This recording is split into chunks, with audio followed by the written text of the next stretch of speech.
Hey, it's Rebecca Smith for the KBIA Newsroom in Columbia, and it's time for Missouri Health Talks, a project where we listen in on Missourians' conversations about access to health care.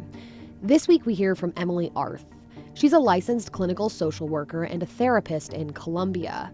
She spoke with reporter Olivia Love about understanding and processing grief during the ongoing coronavirus pandemic that has already claimed more than 450,000 American lives. Here's Emily.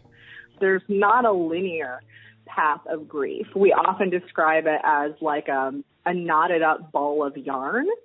It's something that you can be in one stage of grief one day and then feel to be in another stage of grief the next day.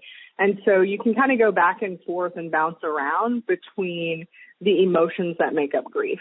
So I say, like, if you're getting thirsty, you start getting symptoms, right? Like a dry mouth or a headache or something like that. And those are unpleasant symptoms that are telling you need to take a drink of water. Well, that's the same purpose that your emotions have. When you start having negative emotions, they're telling you that you have needs that are not being met. And so grief is an emotion that's coming up to indicate that you have some emotional needs.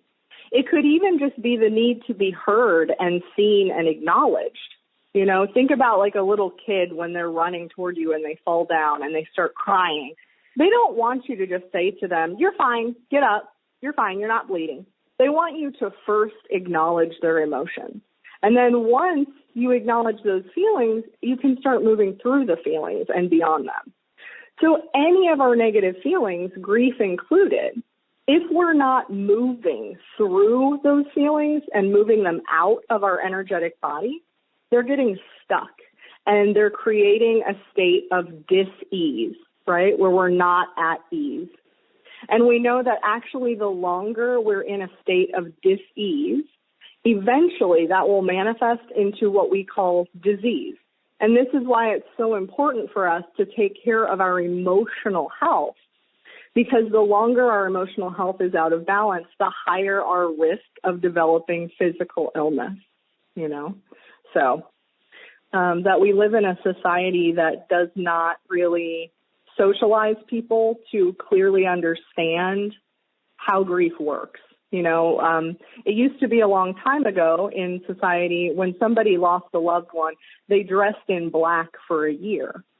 And though that seems odd and morbid, the function of that was to visually remind the people around them that they were still grieving.